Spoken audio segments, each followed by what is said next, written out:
సనత్ నగర్ రాజరాజేశ్వరి నగర్లో ఫ్రిడ్జ్ పేలినటువంటి ఘటన సంచలనంగా మారింది. ఎస్ఆర్ నగర్ పిఎస్ పరిధిలో ఉన్నటువంటి ఈ ఏరియాలో ఒక ఇంట్లో ఉదయం 7 గంటల ప్రాంతంలో అన్ఎక్స్పెక్టెడ్గా ఊహించినటువంటి విధంగా రిఫ్రిజిరేటర్ ఏదైతే ఇంట్లో ఉంటుందో ఈ భారీ ఫ్రిడ్జ్ పేలుడు ఒక్కసారిగా సంభవించింది. దీంతో ఈ ఇల్లంతా కూడా పూర్తిగా దగ్ధమైనటువంటి పరిస్థితి మనం చూస్తున్నాం. ఇంట్లో ఉన్నటువంటి వస్తువులన్నీ కూడా ఆల్మోస్ట్ కాలిపోయినటువంటి పరిస్థితి. చూడండి, ఇది ఓల్డ్ టైప్ ఫ్రిడ్జ్ లాగా కనిపిస్తుంది.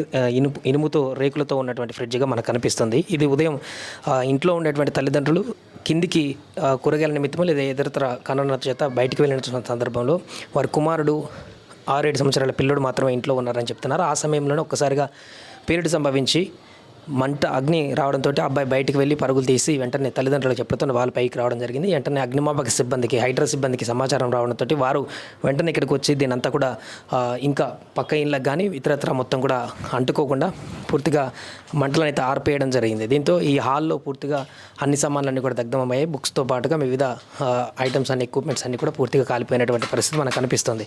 సో ఈ ఫ్రిడ్జ్, ఇక్కడే ఉన్నటువంటి ఫ్రిడ్జ్, ఈ యొక్క రిఫ్రిజిరేటర్ అనేది పేలుడు కారణంగా జరిగినట్టుగా ప్రాథమికంగా నిర్ధారించారు. అయితే ఇది ఎందుకు పేలింది, మరి ఓల్డ్దా లేకుంటే ఎందుకు పేలాల్సి వచ్చింది, దీనికి సంబంధించిన షార్ట్ సర్క్యూట్ ఏమైనా జరిగింది? ఇక్కడ చూడండి, ప్లగ్స్ ఇక్కడ ఉన్నాయి. ప్లగ్స్ కూడా కొంత డ్యామేజ్ అయినటువంటి పరిస్థితి కూడా మనకు కనిపిస్తుంది.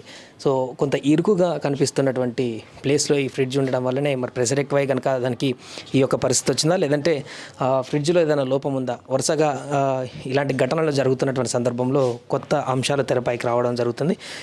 తాజాగా ఈ రిఫ్రిజిరేటర్ పేలుడు ఘటన అనేది ఇప్పుడు ఒక్కసారిగా సంచలనంగా మారినటువంటి సందర్భాన్ని మనం చూస్తున్నాం.